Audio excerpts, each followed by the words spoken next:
It's funny, usually when we talk about a medical diagnosis, there's this expectation of absolute precision, right? Like, it's almost like engineering. Oh, yeah, completely. Like you fall off a ladder, your arm swells up, you go to the emergency room, and they put you in front of an X-ray machine. Right, and the image just pops up. Exactly. The image pops up on the screen. The doctor points to this jagged white line on the radius bone and says, well, there it is. That's the fracture. There is no ambiguity at all. Yeah, you definitely don't have to form a committee to debate whether the bone is broken. No. And it's immensely comforting. I mean, even if the news is bad, we like things to be visible. We like problems to be neatly categorized so we can tackle them. Because it's definitively binary. You're looking at empirical evidence of a structural failure. The treatment plan might have a few options, but the reality of the situation is laid bare for everyone in the room. It's clean. But then you take that expectation of clarity and you step into the world of institutional finance or, legal settlements, corporate church governance, publishing logistics. Oh, yeah, that's a whole different world. It really is. Suddenly you realize that X-ray machine is completely dismantled. We are looking at a diagnostic landscape that is entirely murky. You can feel that something is fractured in a budget or a policy, but you just can't see the jagged white line. Right, and that is the absolute definition of diagnostic muddy waters. When you are dealing with a massive organizational structure, especially a religious one like the Lutheran Church Missouri Synod or the LCMS, the line between healthy privacy and unhealthy secrecy gets blurry incredibly fast. This is so much competing interest, right? Exactly. You have legal obligations, you've got pastoral confidentiality, really complex financial vehicles, and this overarching mandate to protect the institution. But then you also have a theological mandate to be entirely transparent with the people in the pews who are funding the whole operation. Yeah, the tension there is it's massive. Balancing those two mandates is where the real friction happens. It really is. Which puts us directly on the convention floor. So let's set the scene for you, the listener, as we get into this deep dive into the source material.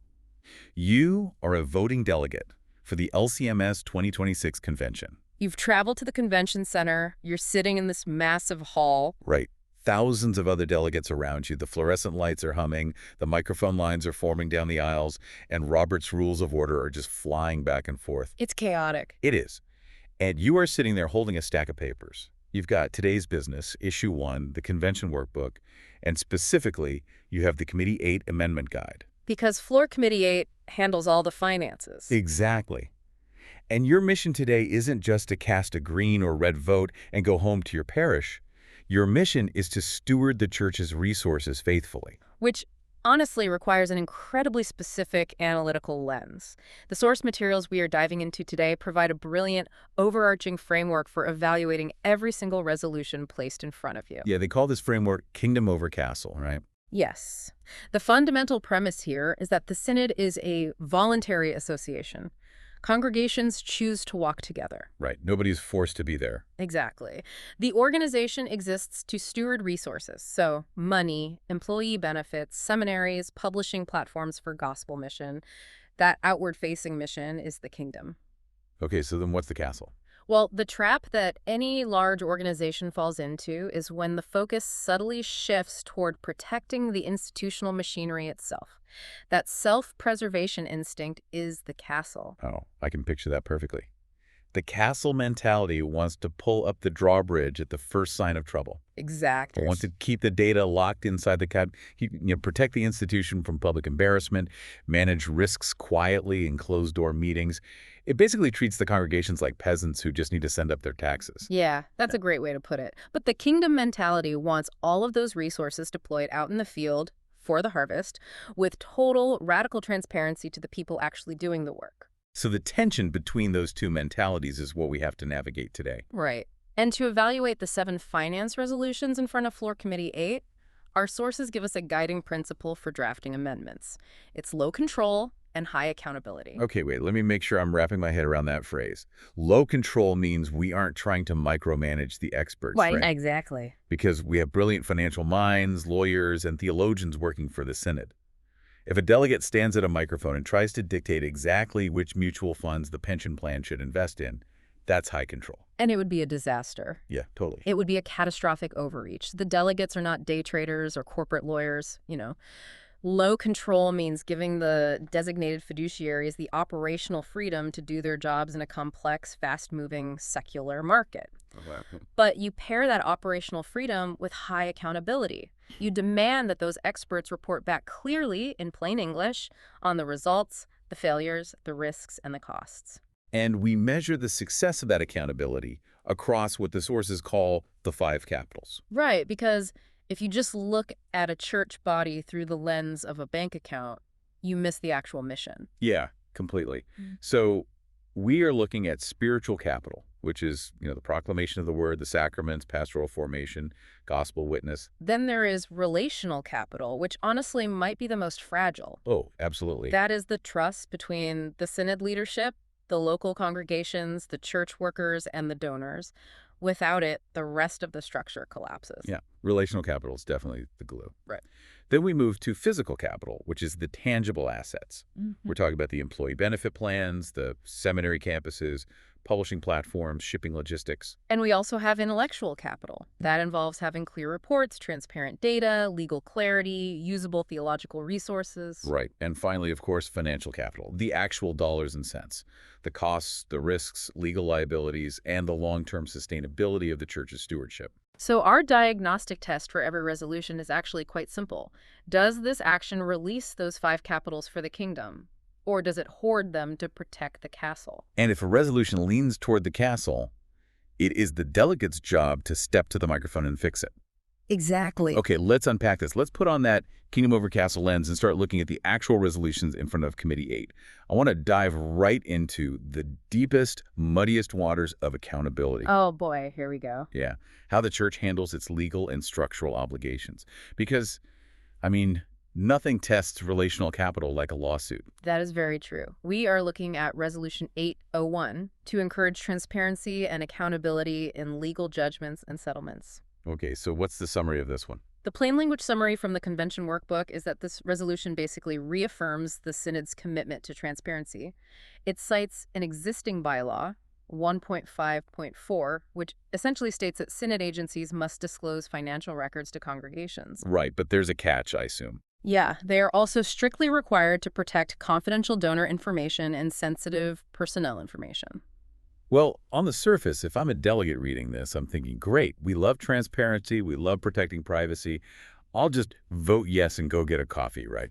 It definitely feels like a very standard, affirming, feel-good resolution. Yeah, the opportunity here is clearly financial and relational.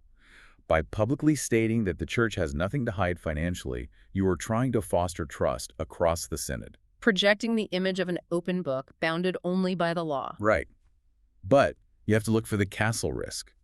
In legal matters, the sources say the castle risk is that confidentiality becomes a fog bank that obscures structural incompetence. And that's a very real risk. The sources point out that legal privilege, pastoral secrecy, executive sessions, these are very real, legally binding, and morally necessary things. Right, you can't just share everything. No. If a synodical entity is sued over sensitive personnel termination, you cannot broadcast the private details of that employee's life to 3,000 delegates on the floor. That would be a massive violation of the Eighth Commandment and civil law. Exactly. But I'll push back on this, though. If a synod entity is sued and they settle out of court, doesn't the non-disclosure agreement legally bind their hands? Like if I'm a synod executive, my lawyer's telling me, do not say a word about this settlement to anyone, ever, or we get sued again. Right. So how can you demand transparency when the secular legal system mandates secrecy? Well, see, that is the exact argument the castle mentality uses to shut down all inquiries. It conflates the necessary secrecy of the details with the total blackout of the impact. Oh, I see. If the delegates and the congregations receive absolutely no meaningful accounting after a settlement is finalized, like if millions of dollars simply vanish from a balance sheet or insurance premiums mysteriously skyrocket the next year without any explanation that confidentiality has morphed into a shield against accountability. Okay, wow, that makes perfect sense. It's like a family budget. Right. Let's say my spouse is dealing with a very sensitive private crisis. Yep. I don't need to read their private diary. I don't need to know every single word they said to their therapist or their attorney. That's their protected privacy. Exactly. But I absolutely need to know if we just remortgaged our house to settle a massive debt related to that crisis. I need to know the bottom line financial impact so I can plan for the family's future and understand our shared risk. I can't be kept in the dark about the mortgage while being asked to pay it. That analogy scales perfectly to the corporate church. The congregations are the family members paying the mortgage, and that is why the amendment guide in our sources suggests a very specific delegate-ready improvement to this resolution. What's the suggestion? It suggests adding a requirement for a summary report to be issued after a legal matter is fully concluded. Let me look at the exact wording they suggest. Okay, it says the board of directors should provide a report identifying the general nature of the matter, the financial impact on the synod, the source of the payment, any insurance involvement, and, I think this is the most critical part, lessons learned and policy changes adopted. Yes. And it explicitly says to do this, quote, while preserving proper confidentiality and legal privilege. Notice how beautifully that threads the needle of low control and high accountability. The delegates are not demanding to sit in on the mediation sessions. They aren't telling the board of directors how to negotiate a lawsuit. Right, they aren't demanding anyone break an NDA. That would be high control, which just breaks the system. But it demands that, once the ink is dry and the dust settles, the board must explain the structural and financial fallout to the church. And running this through the 5 capitals makes the value really obvious. By adding this amendment, you release intellectual capital. You are sharing the lessons learned and the policy changes with the whole church. Right, so if a synod entity was sued because of a poorly drafted employment contract, sharing that policy change helps every local congregation avoid making that exact same mistake. Yeah, that's huge. You are also releasing financial capital by providing absolute clarity on the settlement costs and how much the captive insurance handled versus the general fund. And by providing that clarity, you build an absolute mountain of relational trust. Okay, so let's talk about execution on the convention floor. If you are a delegate who realizes this resolution needs teeth, you have to know what to say when you get to the microphone. Right. The guide provides this script. You wait to be recognized and you say, I move to amend Resolution 801 by adding post-settlement reporting where legally permissible, including financial impact, payment source, insurance involvement, lessons learned, and policy changes while preserving proper confidentiality. But before you even get to the microphone, you were probably sitting at a long table with the rest of your district delegation, right? Yeah, the huddle. Yeah, you have to convince them to vote for your amendment. If you just start ranting about lawsuits, they'll tune you out. The huddle question, the idea you plant in their minds, needs to be sharp. Very sharp. You just lean over and ask, does this resolution, as currently written, give us meaningful accountability without demanding legally improper disclosure? Because the answer to that question is no. As written, it just says, well, we love transparency. Your amendment actually defines what transparency looks like in the aftermath of a crisis. It gives you the X-ray of the broken bone without demanding to see the patient's entire unrelated medical history. Precisely. Which transitions us into the other half of this risk management discussion. If 801 is about what happens when the church gets sued, Resolution 802 is about the massive corporate machinery that insures the church against those risks and provides the benefits for its workers. Okay, so we are talking about the Concordia plans and Concordia plan services, commonly called CPS. Yeah, and Resolution 802 is incredibly dense. The sources describe it as a massive rewrite of Bylaw 3.7. Right. It redefines all the synod-wide trust entities under a new collective name, the Concordia plans. It clarifies CPS responsibilities, it updates the board composition to reflect modern financial realities, and it identifies new ancillary programs. Okay. But the most significant piece of information buried in this resolution is the mention of a captive insurance company called Concordia Risk Solutions. Stop right there. Captive insurance company. I guarantee you, if you pull a random sample of delegates on the floor, maybe, 5% could accurately define what a captive insurance company is? Probably less. Yeah. The average person hears insurance company and they think of a gecko on television or a local agent in a strip mall. I have to admit, I struggle to understand why a church body is forming its own insurance company. Well, it is a sophisticated piece of high-level corporate finance. In the simplest terms, a captive insurance company is a wholly owned subsidiary created to provide insurance to its parent company and its affiliates. Oh, I see. Yeah, so instead of paying premiums to a commercial insurance giant, the church creates its own entity to manage its specific risks, property, casualty, workers' comp. Okay, that makes sense. The captive entity can access the global reinsurance market directly. It can tailor coverage specifically for churches and schools, and it can retain the underwriting profits instead of handing them over to Wall Street. Okay, so the opportunity here is actually a massive win for the church's physical and financial capitals. Modernizing the governance of employee benefit programs and creating these insurance systems is vital, necessary stewardship. Exactly. The commercial insurance market is volatile. Laws change constantly. The church's structures need the financial agility to respond without having to wait 3 years for the next Synod convention to ask for permission. Right. But that need for agility creates the tension, doesn't it? Yeah. Fiduciary speed versus congregational trust. You hit the nail on the head. The resolution proposes a mechanism where CPS can form these new related corporate entities or take on major new responsibilities with a 6-month notice to the board of directors and a subsequent bylaw amendment. Wait, my immediate pushback is, doesn't a 6-month notice wrap our financial experts in red tape? How so? Well, if the reinsurance market shifts, or a new healthcare regulation drops, and CPS needs to pivot to protect the pensions and health benefits of thousands of church workers, we are forcing them to wait half a year. Are we hamstringing the very experts we hired to protect us? That's a valid concern, but if you move too fast without explaining the mechanics to the people funding the system, you trigger a massive castle risk. Oh, right. The castle risk here is over-control by the institution and vague reporting to the laity. CPS could receive vastly expanded responsibilities managing unbelievably complex legal and financial structures like captive insurance without the ordinary congregations, the church workers, or the participating employers having any idea what new liabilities are being assumed on their behalf. I see the problem. If you say, hey, we formed a captive insurance entity to access the reinsurance market, to a church secretary who is just trying to figure out why her health premium deductible went up. Her eyes are going to glaze over. Totally. But her congregation is fundamentally funding that entire system. If she doesn't understand it and her pastor doesn't understand it, they're going to view CPS not as a partner, but as a black box, just taking their money. Which destroys relational capital. And that's why the amendment guide suggests a vital fix. It suggests requiring a plain language notice to be widely distributed before major new responsibilities are permanently assigned to CPS. Plain language is key there. Absolutely. We need to make this fully delegate ready. The amendment should require that this notice explicitly states the expected benefit to congregations, the financial risk being assumed, and the liability exposure. And it must be written in plain English, not actuary speak. It's the kingdom over castle principle in action again. Yeah. Low control.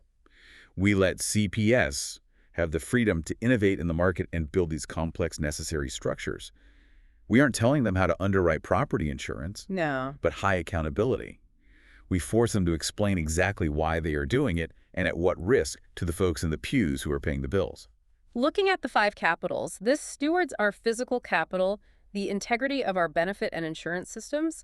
It stewards our intellectual capital by demanding absolute governance clarity.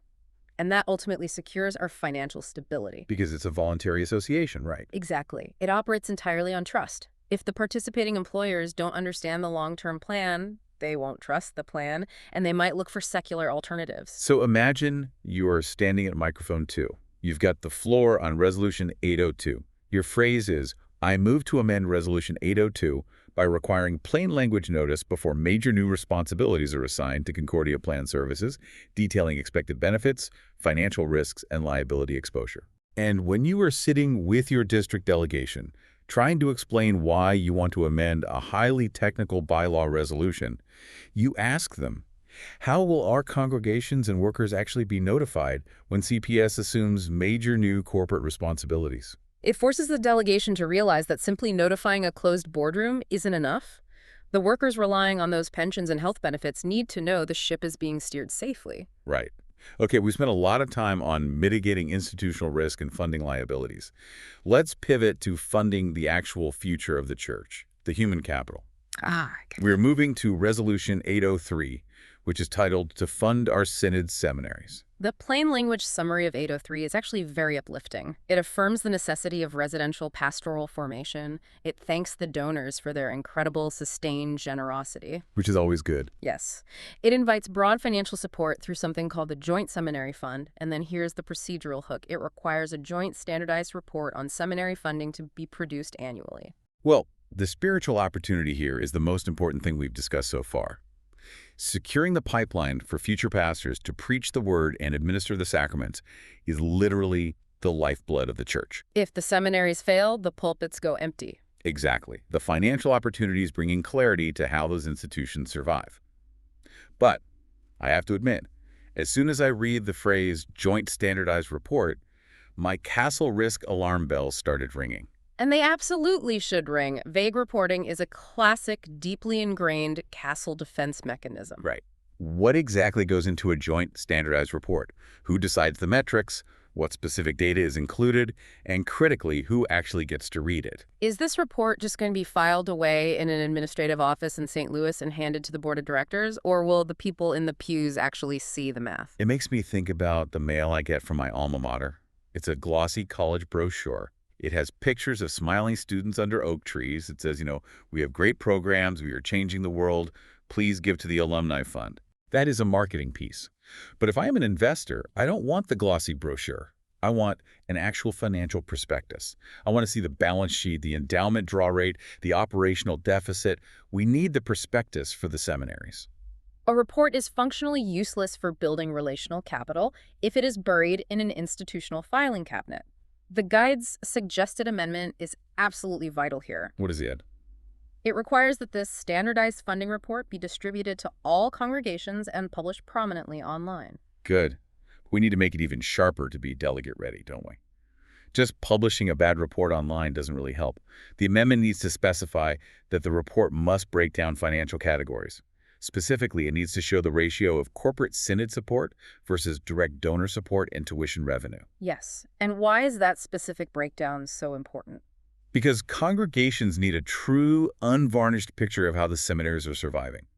Let's say a local church thinks, oh, we send our mission offerings to the synod, and the synod fully funds the seminaries. The seminaries are fine. Right, they assume the machine is working. But if the reality is that the corporate synod subsidy only covers a fraction of the operating cost, and the seminaries are actually surviving because individual donors are heroically stepping up to fill the gap, the congregations need to know that.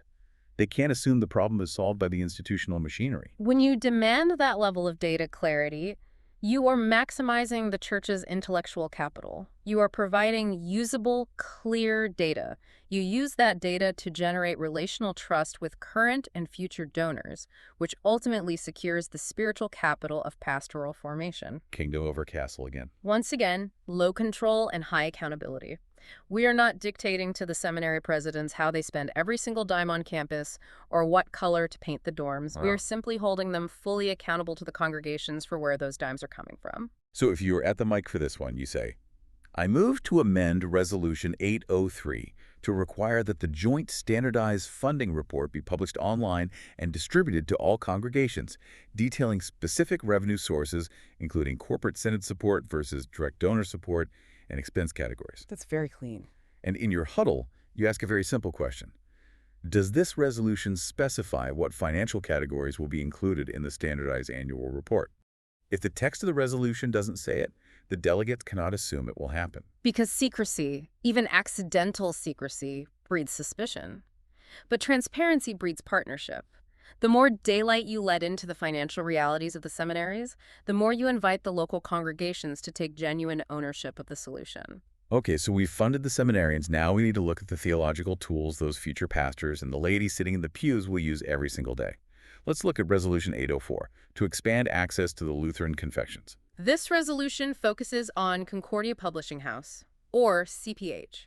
It commends CPH for producing a wonderful physical resource called the Reader's Edition of the Book of Concord. Which is fantastic. It is. It then directs CPH to explore adding notes and annotations to the online text of the Confessions, and it asks the Commission on Theology and Church Relations, the CTCR, to report on the feasibility of this digital project. Well, the spiritual and intellectual opportunities here are undeniable, making the foundational documents of the Lutheran faith easily accessible digitally, with helpful explanatory notes for laypeople, is a massive win for catechesis and doctrinal unity. Oh, absolutely. It brings the theology out of the ivory tower and onto a smartphone. But wait, are we just trying to recreate a theological Wikipedia for the Book of Concord? Who arbitrates what notes go in? And more importantly, for the Finance Committee, who is paying the developers for this? And boom, you've isolated the two major castle risks. First, an unfunded mandate. Oh, those are the worst. Synod conventions have a terrible habit of standing up and loudly directing CPH to build massive, highly complex, expensive digital projects without providing a single dime of funding to actually pay the software engineers and editors. It forces CPH to absorb the loss, which hurts their financial capital. Yeah, that's not fair to them at all. The second risk is theological over-control, or, conversely, a lack of oversight. If you are adding brand new annotations to the foundational confessional documents of the Church, you risk accidental theological errors being enshrined in the digital margins. And the margins of the Bible and the Confessions are historically where some of the biggest theological battles have been fought. Yeah. You can't just let an intern or a rogue editor write the footnotes. Definitely not. The suggested amendment here is designed to protect both the theology and the budget.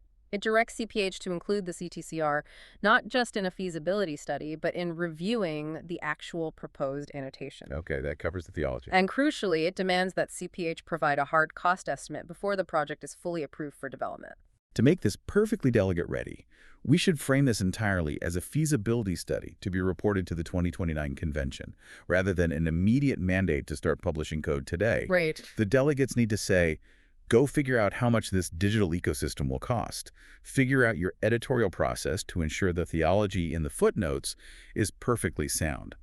And bring us the blueprint and the price tag in 3 years. Low control, high accountability. You give CPH the creative freedom to design the digital interface and the user experience. That's their publishing expertise. But you maintain strict doctrinal accountability with the CTCR and strict financial accountability by demanding cost estimates before a single line of code is permanently launched. You are releasing spiritual and intellectual capital while fiercely protecting the Church's financial capital from an unexpected budget black hole. So the script for the microphone is, I move to amend Resolution 804 to require a cost estimate and a CTCR review of proposed annotations before final online publication. And in the huddle, you challenge the room with reality. You ask, can extensive notes and annotations be added to an online confessional database without significant software cost or theological confusion? It forces the delegates to think about the practical financial reality of a good idea. That pragmatism is essential. Now, Resolution 805 is a bit of a different animal. It's titled, To Give Thanks for CPH's Use of Bible Translations. Okay. It specifically thanks CPH for carefully selecting translations, like the English Standard Version, that serve the Church's mission and are faithful to the original texts. It's basically a giant thank you card in the form of a parliamentary resolution. Pretty much. The spiritual opportunity is clear. Faithful Bible translations are vital for worship, preaching, and teaching. I love the ESV. But if my job today is to hunt for castle risks, is there a risk hidden in a thank you card? There can be, if the process behind the scenes is totally opaque. The risk is access barriers and an assumption of secrecy. If congregations don't understand why a specific translation is chosen over another, it can breed unnecessary suspicion. People might wonder if the choice is driven by publishing royalties or internal politics rather than pure theology and readability. Yeah, because CPH publishes a lot of materials, and if a congregation prefers a different translation, they might feel alienated. The guide suggests adding a resolve for CPH to educate congregations about their translation choices. But if I'm being honest, I don't want to push this further. I'd want to demand they produce a massive theological justification document for every Bible they print. And that is where the expert analysis in the sources warns you to pull back. Oh, really? Because this is primarily a commendation resolution, heavy demanding amendments might derail a simple expression of gratitude. You don't want to hijack a moment of convention-wide thanks to create a massive new policy mandate. Yeah, that makes sense. You don't want to be that guy on the floor. Exactly. So to improve it and keep it delegate ready, we keep it incredibly light. Just a friendly, encouraging nudge for CPH to share their evaluation criteria publicly, perhaps on their website or in a simple pamphlet.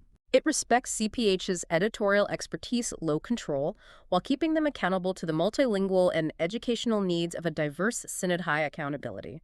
It supports spiritual and intellectual capital without being overbearing. So at the mic, you keep it simple. I move to amend Resolution 805 to encourage CPH to publish their criteria for evaluating Bible translations to aid congregational catechesis. Nice and easy. And the huddle question. Should CPH share more about how it evaluates translations and supports multilingual congregations? Right. It's a gentle addition, not a structural overhaul. Right. Having the right confessions and Bibles edited and ready is only step one. The physical reality of getting those actual physical books into people's hands across the globe is step two. That brings us to resolutions 806 and 807, which focus heavily on physical and financial capital. Let's look at 806. To commend CPH for prioritizing mission and distribution. This resolution praises CPH for translating resources into multiple languages, offering generous discounts to churches, and providing gifts to pastors and families. The relational and spiritual opportunity is huge there.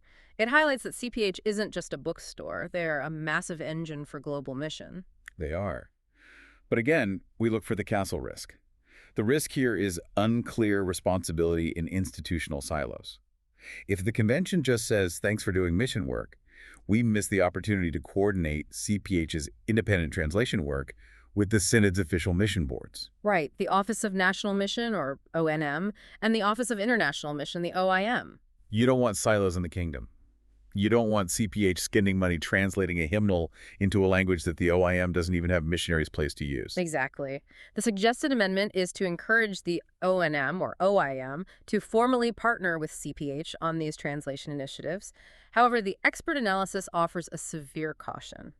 Be careful not to create forced bureaucratic partnerships that actually slow down CPH's current agility. Because CPH operates like a business, they can pivot quickly. Right, and synodical boards can sometimes be slow and bogged down in committee meetings. If you force them to co-sign every project, nothing gets printed. So to make it delegate ready, instead of forcing a legal marriage between the boards, we add a reporting clause focused on the impact of the programs.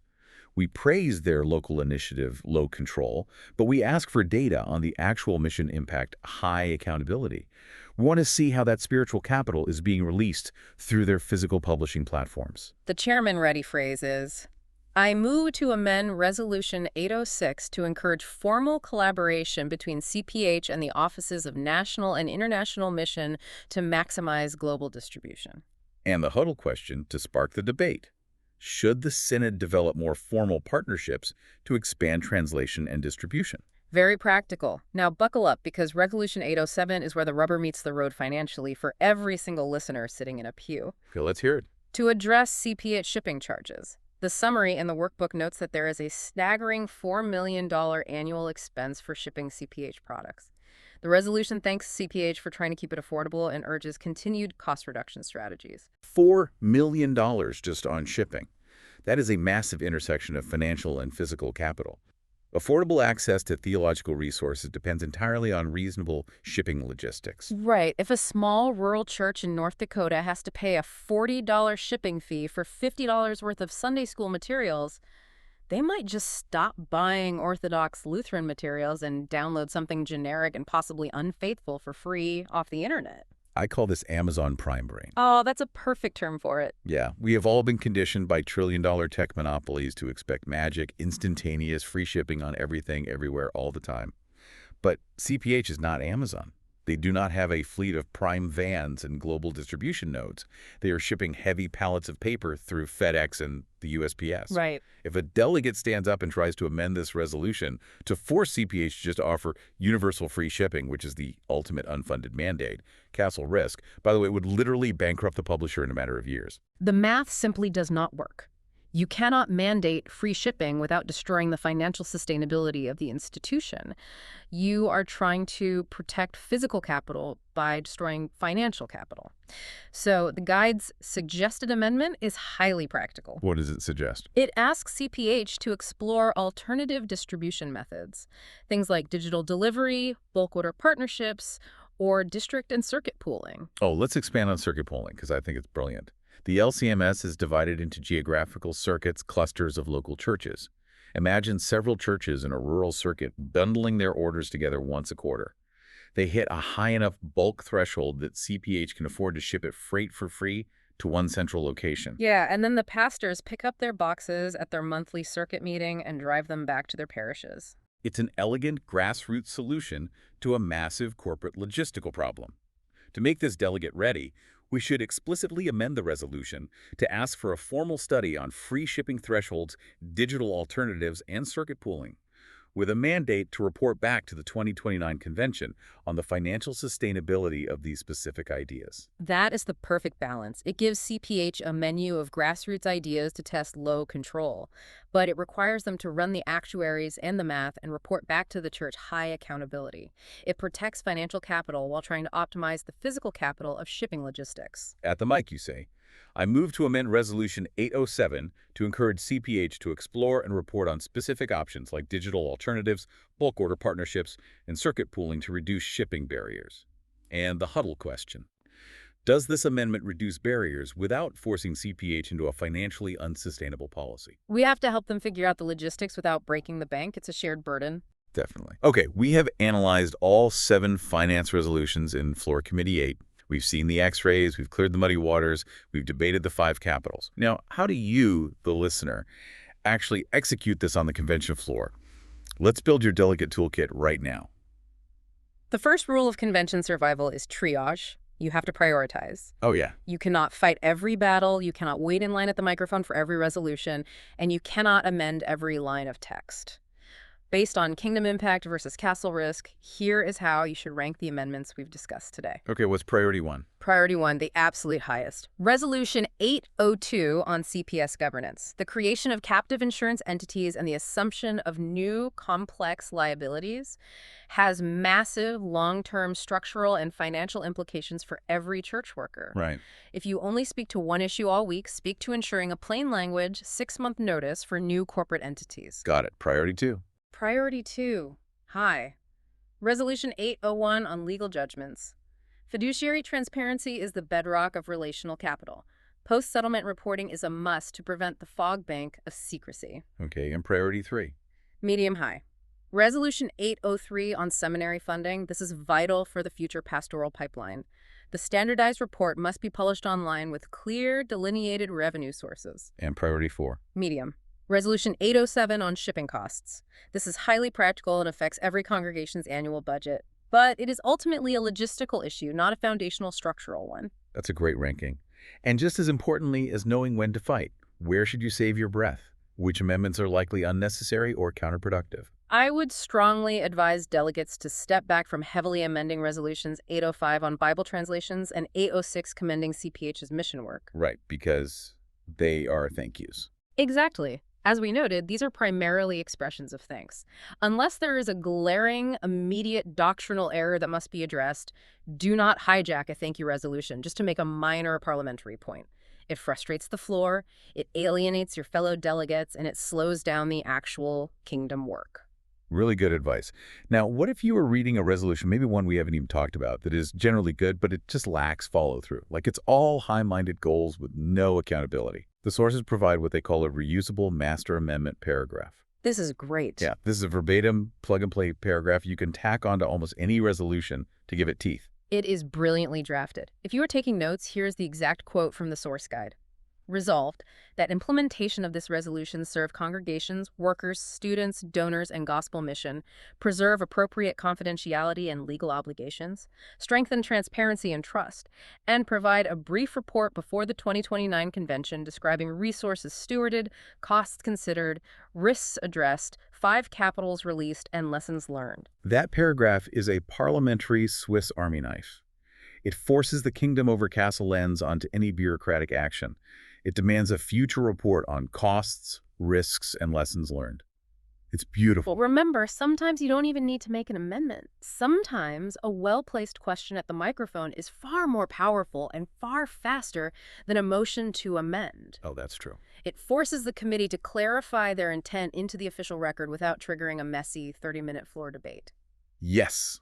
The sources give us great examples of this strategy. Instead of amending 801, you could just step to the mic and ask the chairman, Mr. Chairman, what specific information can be shared with the Synod after legal settlements are concluded without violating legal privilege, privacy, or settlement obligations? And you just let the committee chairman answer on the record? If his answer is good, you sit down. Right. For 802, ask, how exactly will congregations and workers be notified when CPS assumes major new responsibilities or forms related entities? For 803, ask, what specific financial categories will be included in the standardized annual seminary funding report?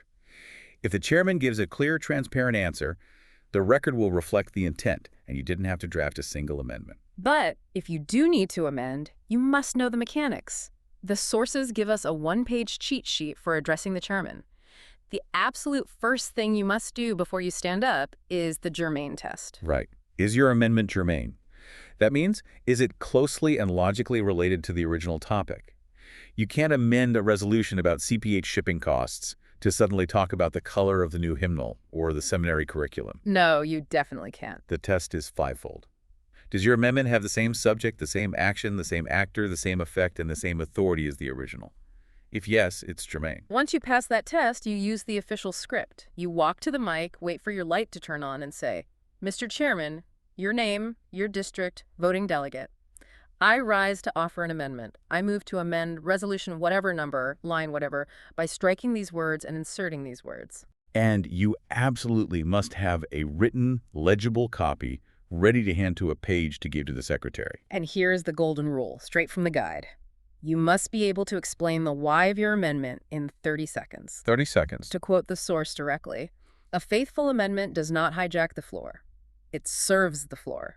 Speak clearly, amend narrowly, and keep Christ, the gospel, and the church's shared witness at the center." If it takes you 5 minutes of rambling preamble to explain why your comma placement is better, you've completely lost the room and your amendment will fail. This brings us to the most important question of all, the gospel frame. Why do we care about any of this? Why are we agonizing over Robert's Rules of Order, shipping costs, captive insurance companies, and standardized seminary reports? Because stewardship serves the risen Christ. Every single dollar that is protected from a frivolous lawsuit or an opaque, poorly managed settlement, every shipping cost that is creatively reduced for a struggling rural parish so they can get Bibles, every pastor that is fully formed at our seminaries because the funding was transparent and generous, all of it serves his workers, his congregations, and the ultimate harvest of souls. We aren't managing a secular Fortune 500 company. We are managing the sacred resources given by the faithful to proclaim the gospel. That requires the highest possible level of integrity. It really does. Which leaves me with a final thought for you to mull over as you prepare to walk onto that convention floor. We've spent an hour talking about how to force transparency through bylaws, amendments, and reporting mandates. But what happens when radical transparency stops being a bylaw we have to enforce and starts being the very culture of the church? Wow, yeah, think about the implications of that. If the Synod truly operates as a voluntary association of believers who trust each other, could defaulting to total openness outside of obvious legal and pastoral privacy, could that cultural shift actually trigger more generosity and more grace than closely guarding the institution ever could? I firmly believe it would. When people see the x-ray clearly, even if the bone is badly broken, they know exactly how to pray, they know exactly how to help, and they trust the physician who is setting the bone. Muddy waters only breed fear and suspicion. So, clear the muddy waters. You are equipped, you have the toolkit, you understand the kingdom over castle lens, and you know how to protect the 5 capitals. Go to the convention floor, confident, mission-focused, and ready to serve the church.